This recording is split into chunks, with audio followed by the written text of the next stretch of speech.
Hi, and welcome to Real Talk with Realtron, the real estate podcast for realtors. This is the podcast that has all the information that I wish I knew when I started in business 15 years ago. Today, I'm joined with two of the top agents at RE/MAX Realtron to help you grow in your business. I'm joined with Anuja Kumarasamy and Vanessa Jeffery from our Progress office. Welcome, guys. Thank you. Thanks for having us. Thank you. I'm so excited today. We've got a lot to learn, and both of you have a little bit different takes on businesses, but a lot of similarities I think we'll find over the time. Anuja, you've been in business for 11 years, correct? Yep. And most of your business is farming, geographic farming, growing your business that way through traditional marketing, basically, is most of your business. So why don't you start us off and tell us a bit about how you got started in your farm? I think a lot of agents want to start a farm. They want to invest some money, but it is a bit overwhelming. Yeah. So can you go back to when you started out farming? How many houses did you do? What was your approach? How did you figure out what you were doing?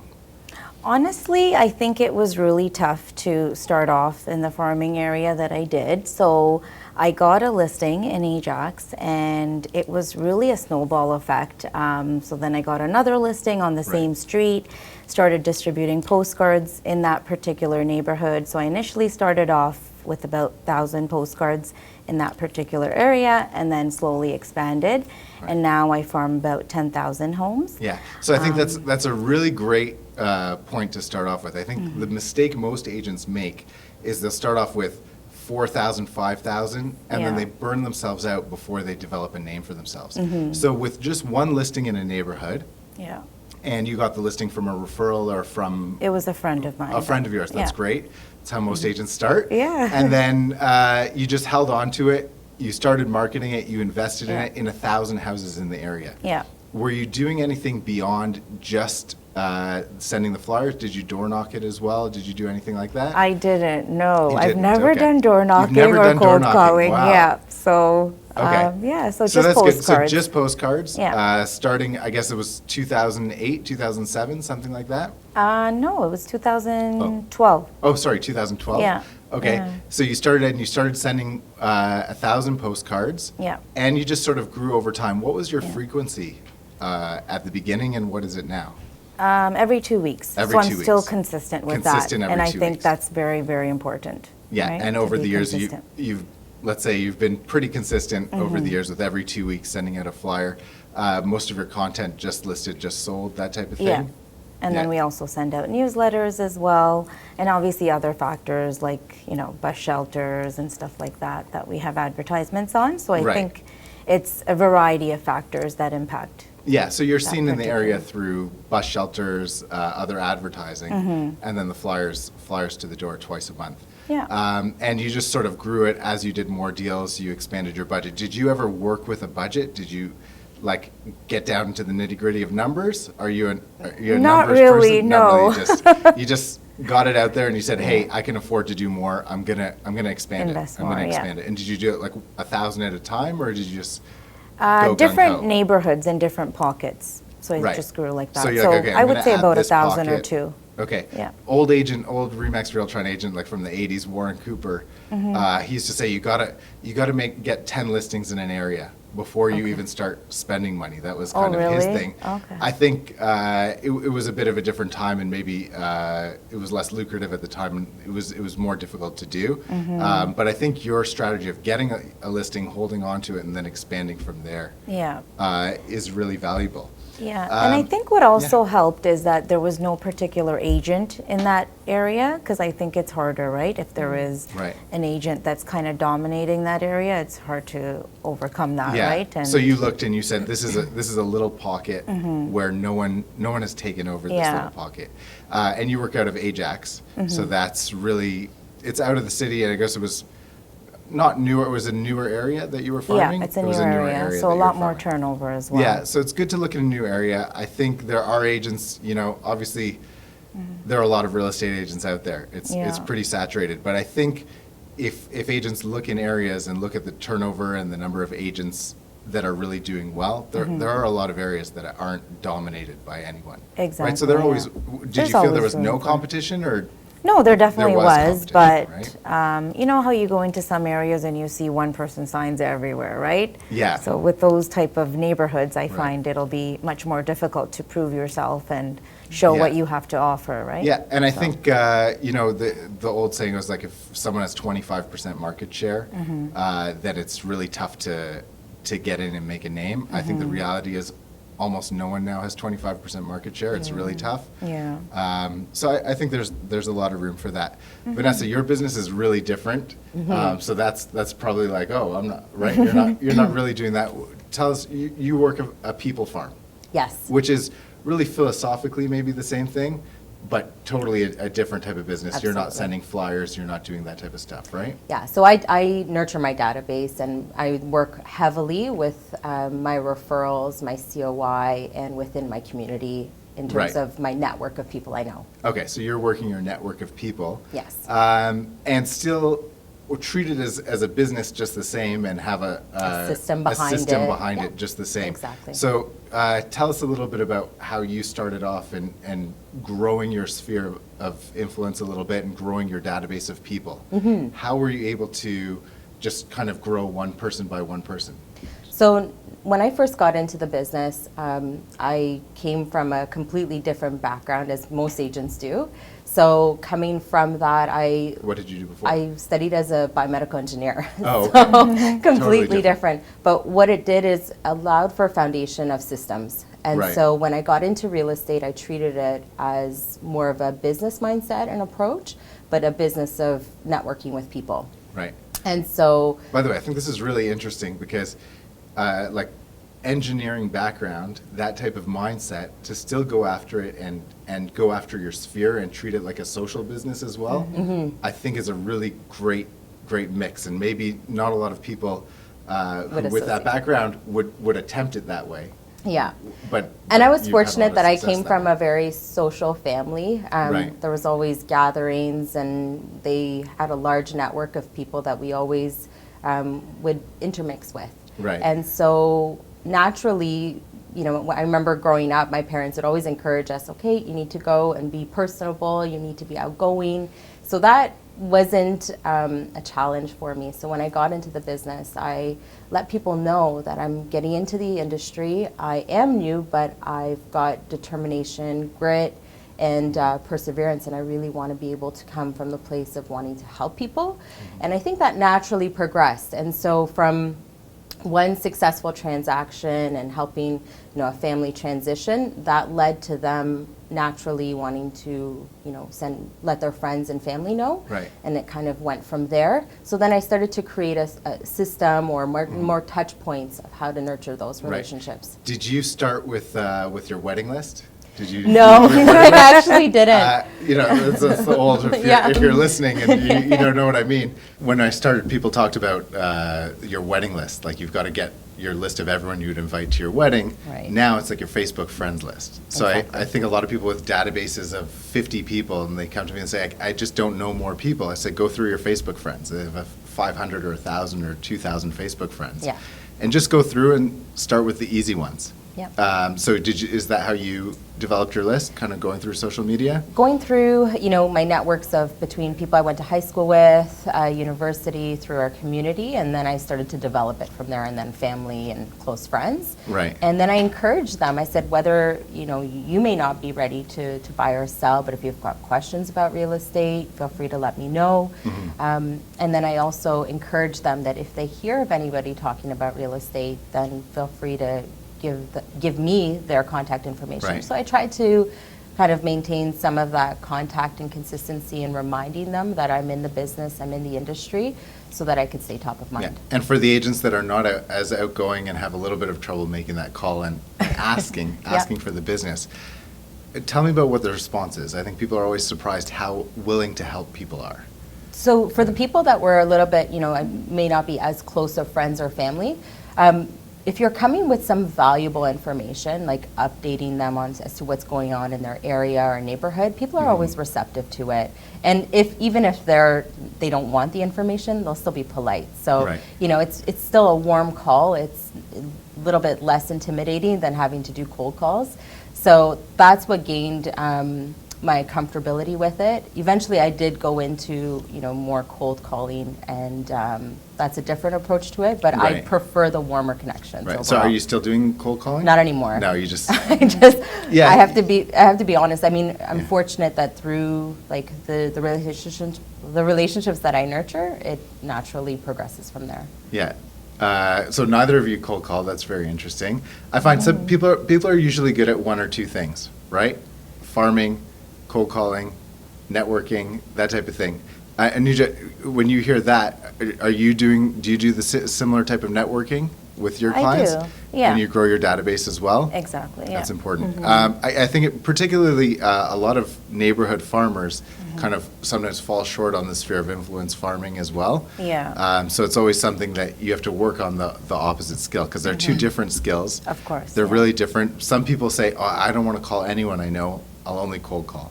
Oh, And some people okay. say, I'm not cold calling, I'll call people I know. Yeah. So I think it's really, just what works for you and how you can grow it. And I'll add that if you're newer in the business, or like I meet agents that are completely new to an area, and so everybody they know is out of town. There is a lot of value in cold calling, and there's lots of times I'm speaking to new agents, and they need to grow their database. Yeah. Doing open houses, doing those activities certainly can be productive, but I think you hit the nail on the head by saying pick one or two areas when you're first starting off. Learn to perfect those systems. Don't try to be an expert in all of those areas, because then you might feel discouraged and then end up not succeeding in any of those areas. Yeah. I think open houses are a really interesting way to build your database if you're a sociable person, if you know people. You don't necessarily need to do a deal with someone to make them a client. That's right. Yeah. Right? You can grow, and especially for geographic farming, Yeah. you can really increase your database that way. Yeah, exactly. And, get to know the neighbors. Do you do anything in particular when you do open houses to get the neighbors into the house? Do you have a system of that? Is that something you're working on? I am working on doing that. I know Yeah. some people have like an hour where they invite only neighbors to come in and see it, but I still have the 2 to 4 where everyone can drop by. Yeah. But I do get a lot of sellers or neighbors that are interested in possibly selling in the area that Right. will definitely drop by, and they'll just be like, hey, I want to meet with you. And I think a lot of people just want to see you as well, get a vibe of how you are before they even want to meet with you Yeah. and book an appointment as well. So One I thing- love open Yeah. houses. One thing I always found when I was selling with open houses, if you brought coffee, if you had coffee at your open house, the neighbors talk to you more. Oh, really? That was my experience. Okay. But the key is you've got to drink the coffee, or at least hold the cup, Yeah. because no one will take the coffee unless you're drinking the Right. coffee. Yeah. And then you just pour the coffee. You're like, "Do you want a coffee? I'll make you a coffee." And then they open up and they tell you their They get whole life story. comfortable. Yeah. And I think the value of open houses for particularly geographic farming is, what are the neighbors doing? They Yeah. see you are the superstar celebrity when you have one house on their street for sale. Exactly, yeah. You are the real estate agent. And that's really valuable. Good. Let's transition a little to social media, which is really valuable for again, both geographic farming and sphere of influence farming. Vanessa, let's start with you. What's your approach? Are you a connector? Are you a poster? Are you both? Tell me about it. So we do a bit of both. For me, it's a lot of times it's engaging with my audience. So, I'll be staying in touch with what's going on in their life, or, if there's, whether it's they're taking part of a marathon race, or seeing how I can support in those initiatives or promote what they're doing. I'll have clients that will get into like a new job, for example, and I'll make connections. And so I'll say, Right. I know of somebody who would be great in that role if they're hiring. So aspects of that, as well as I post probably about 30% content real estate related, and the rest will be about community events. And a lot of my network, they're either moving from Toronto and into Durham, which is Okay. the area that I specifically service a lot of. So they don't know a lot about what's happening in Durham. So I'll try Right. to, educate them about the newest restaurant that have opened, things like Yeah. that, and then post obviously about things that are important to me. So causes or stuff about my life and family. So I love where you started with that, because you started with commenting on what other people are doing and commenting and interacting with what other people are doing. I think as real estate agents, we're like, we have to content. Us, And we're- us. Yeah, we're speaking more than we're listening, and I Yeah. think that's really great that you're finding that side of the interaction. I think from a geographic farming point of view, I think you have to be putting out a lot of content. Yeah. How do you professionalize what you do? How do you systematize sort of how your Instagram matches up with how your flyers look and things like that? Is that Yeah, for sure. How do you do that? I think I definitely need to do that because people know me by my branding and my colors and stuff. So Right. for sure. So we do targeted advertising on Mm-hmm. social media as well in a particular area. So again, that's just another reminder, right? For And do you the manage all areas. that yourself? You post all yourself, or My you have someone? assistant Your does assistant it. does Yeah, it. yeah. So I'm very Okay. consistent on that. So Yeah. just listed, just sold, and also stuff that's happening in the area. But I do need to improve on replying back to people and just commenting. reaching out and Yeah, and commenting, reaching yeah. out, exactly. It's That's funny. important. And it's such a reciprocal relationship, right? Mm-hmm. If someone likes your post, you notice their post, you're going to Yeah. like their post. Exactly. You're more likely to like their post. So in the same way, if you put out some love, you get some love back in return. Yeah. Vanessa, you don't have an outside company that does your social media at all. You do No, everything and yourself? I've kind of toyed with the idea of that. Between my client care and myself, we manage it.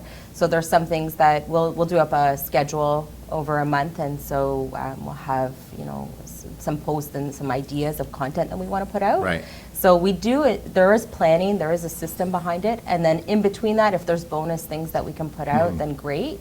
But we do have a somewhat of a schedule that we look at. So you have an monthly basis. approximate, do you have a similar monthly schedule that you do every month and you fill in the blanks? Yeah, so That's like for every example, template. every Thursday we'll put out what's going to be happening in on the weekend. Okay. For in terms of community activities, and then we'll look at certain causes that we want to kind of promote and bring some knowledge to, and Right. then I know somewhat what our schedule of new listings are coming out or closings, and so we'll schedule different posts, whether it's testimonials. Right. But our approach is not just your standard, content, putting it out there. We try to really capture the essence of a message that we're trying to convey, and then kind of build our post around that. So there Yeah. is thought. I think the thing I want to get across is you're not just 2:00 on a Wednesday being like, oh, I should post. Yeah.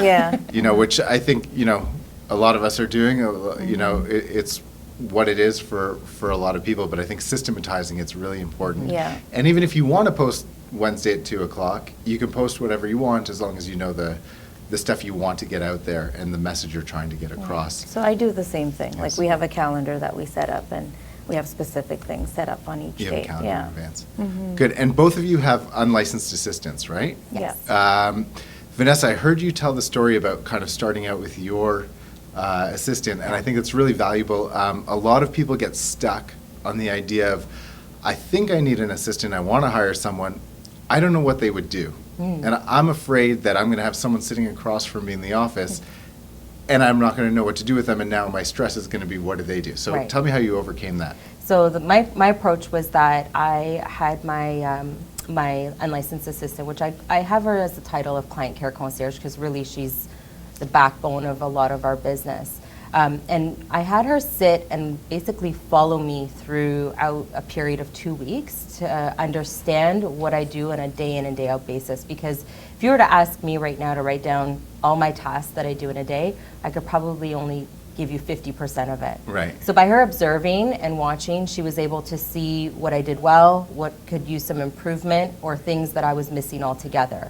So she was able to document that, what those things were, break them down into systems, and then be able to make a checklist and processes in place so that if I were to, something, knock on wood, but if I were to fall sick, the business could still continue Right. with or without me. Yeah, I think that's amazing. I think, as salespeople, we're not the best at the organization of Yep. everything. It should not be our job to figure out the organization side and tell someone else what to do. You bring someone in who's good, you hire the right person, Yeah.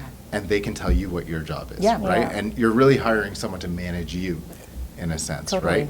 right? Anuja, how did you first get started with an assistant? I think I went through the same thing. So Joe, our manager here, really kept on pushing me to get an assistant. He's Yeah. like, it's about time. Your business level is where it should be, where you need that help, right? And now I can't imagine my life without her, right? They do so much. And just like Vanessa said, like processes, checklist, so that it's easier for everyone to know what steps should be followed. And I was kind of worried at first in terms of, like you said, what is she going to be doing, right? But there's so much that can be done and so much to grow and improve on every day, right? So you learn a lot of new things and new And inputs. did you struggle to delegate? Did you say, I did at first, I have yeah. to do that. And Yeah. what was the hardest thing to give up? I think just like even coordinating things with clients and stuff, I always wanted to do it and be the one that's, communicating with the clients, which Yeah. was a little difficult to give over to the assistant, but it's working out well. Yeah. I think we need that help, right? We can't be doing everything. Yeah, and you're more professional. I was thinking my dentist has never called me to book the appointment. Exactly, Right? Because yeah. it's a business, and you Yeah. have to treat it like that. And I introduce, sorry to interrupt, but No, I go ahead. introduce at the first appointment, whether it's with a buyer or a seller, I introduce my client care concierge, and I explain to them that she works alongside as a partner, Right. and that she'll be communicating, or that she may stop by to drop off things or paperwork, so that it's not, out of the blue So that they're they getting know. a call. So Yeah. they know who she is. Yeah, that's really good. Introduction's a really great idea. And then your business functions even better. The next thing I want to talk to you guys about your business, both of you have incorporated. For our listeners or watchers, what that means basically, you're the broker of record of your own, in this case, Remax Realtron franchise, that has obvious tax benefits and things like that. I want to talk about, was there any change in perception, either from your own business or from your clients? Tell me about your experience, aside from your taxes and things like that, which is probably what brings people in first. But Vanessa, how did it feel to put yourself out there as a broker of record? There was, for myself, it gave me a different level of responsibility. I felt that, there was a bit of authority behind that. And going into a listing appointment, there's that additional bit of confidence that goes in. And I found that even, speaking to clients over the phone and being able to introduce myself as a broker of record, there was a different response, a positive response from them, to be able to feel like I'm speaking to somebody who's an expert in their area, expert in the industry. And so I saw the impact of that.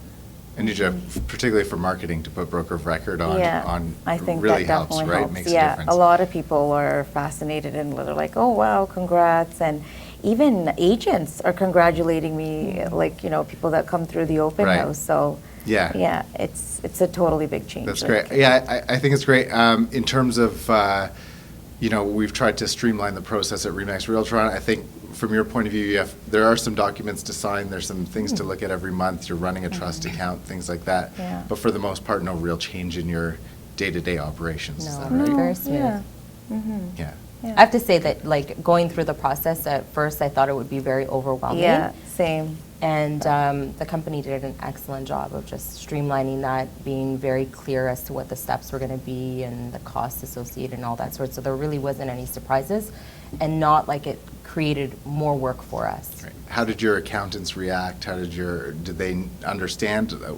Yeah. Yeah, they they were pretty on much board right understood. away They were from on the board, beginning? yeah. They were excited. Yeah, they're excited. Okay, this is good for you. Finally, It makes Finally, sense yeah. for you. Good, that's excellent. So I think we got a lot of great information. My big takeaways, the assistant thing makes so much sense. I love that we have two people running similar businesses but really different marketing approaches. It ends in the same place with social media, I think. Oh, what I didn't talk about was platforms.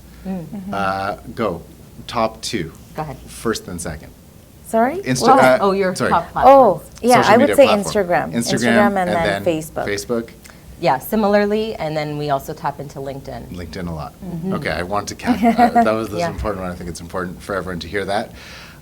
So just as we wrap up, great job. Thank you so much for coming in. It's been really great. If you're listening, you can listen on Spotify, Google Play, Apple Music now, anywhere you can find us, and you can watch us on YouTube. Thank you so much, Anuja and Vanessa. It was Yes. great. And Thank you good for luck for the having second us. half of the year. Thank you. Thank Appreciate you. it. Thanks.